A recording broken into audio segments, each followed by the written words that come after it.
Hello, Yakko and Wacko and Dot fans out there. This is Yakko Warner, disguised as an old gentleman because, frankly, when I look like myself, the chicks bug me. But the only show we watch and listen to in the water tower is DNC Digital on YouTube. Yeah, you know why? I'll tell you why. Because we're smart. Good night, everybody! And another voice from my childhood, Pinky from Pinky and the Brain, Animaniacs. You were the Taco Bell dog. No, I wasn't the... Well, wait a minute.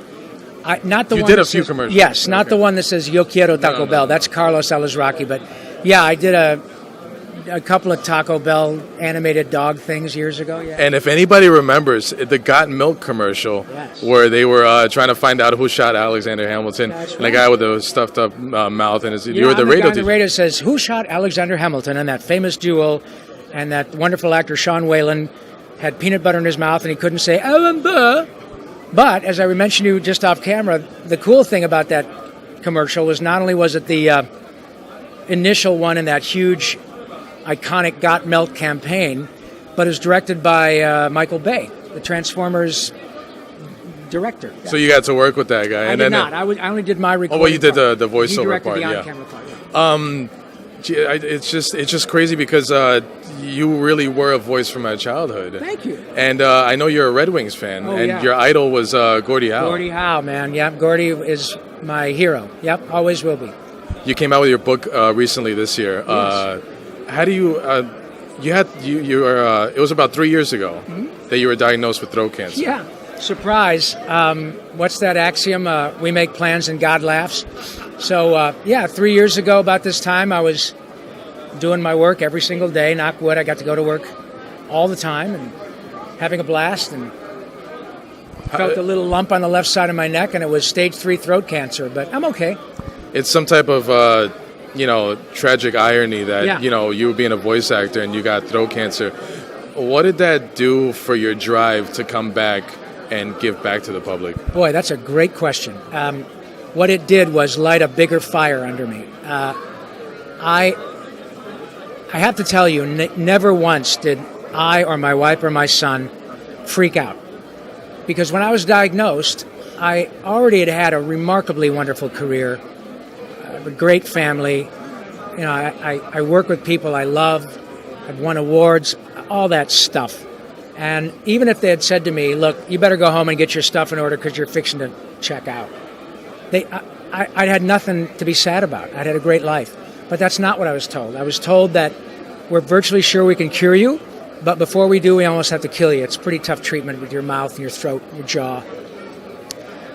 But I have to tell you, now that I've gone through it and I'm okay, I'm different, I will never be the same as I was, and that's not always a bad thing.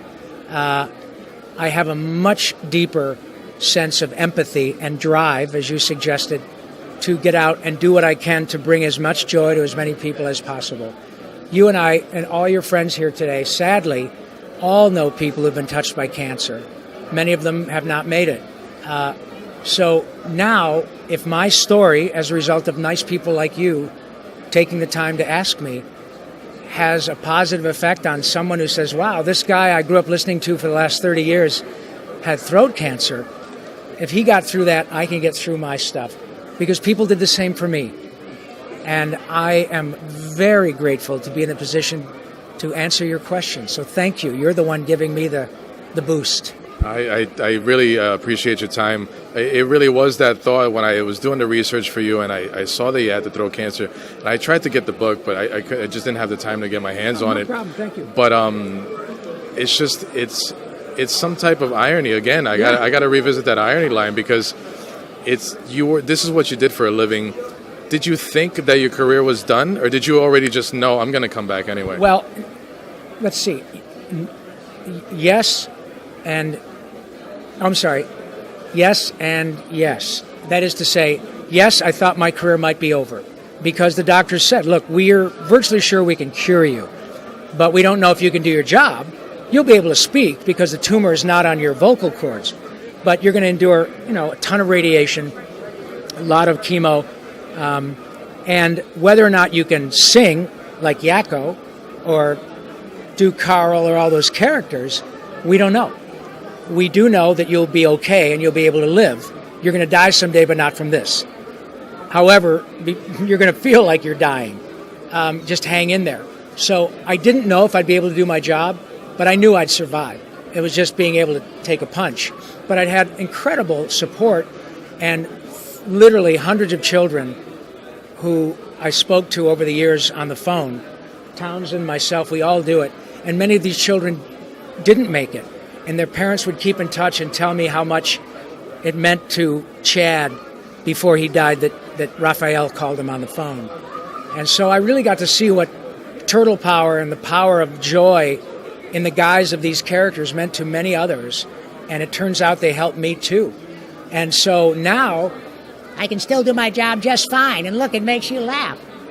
All I have to do is say, "Nerf," and everybody gets to be happy. So I am a very fortunate fellow. And because of that, I now have a whole new drive to share the good news. Thankfully, with streaming services, YouTube and Netflix and stuff we can look up, there's now a new generation of fans for you. Exactly. So what does it mean for these little kids to say, hey, my dad used to watch you and now I watch?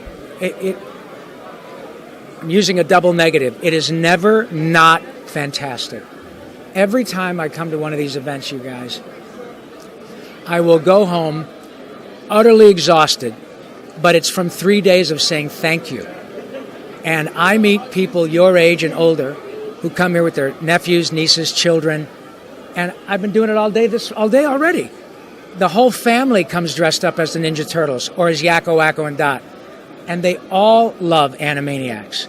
We've not done, well, there are new episodes coming for next year on Hulu, but the shows that people watch now that are streaming are shows that have been not had a new episode in 20 years.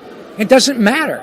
They all love United States, Canada, Mexico, Panama, Haiti, Jamaica, Peru, and it makes the children and their parents happy. Moreover, the parents don't want to blow their brains out because they got to watch Barney. No offense, Barney, but it's not the same. Animaniacs and Pinky and the Brain are smart. Goof Troop is smart. Jimmy It's Neutron more of a tongue-in-cheek type of thing. Totally. When you guys mentioned your contracts and everything and the theme song and everything. Yeah, and it's meant to be that way.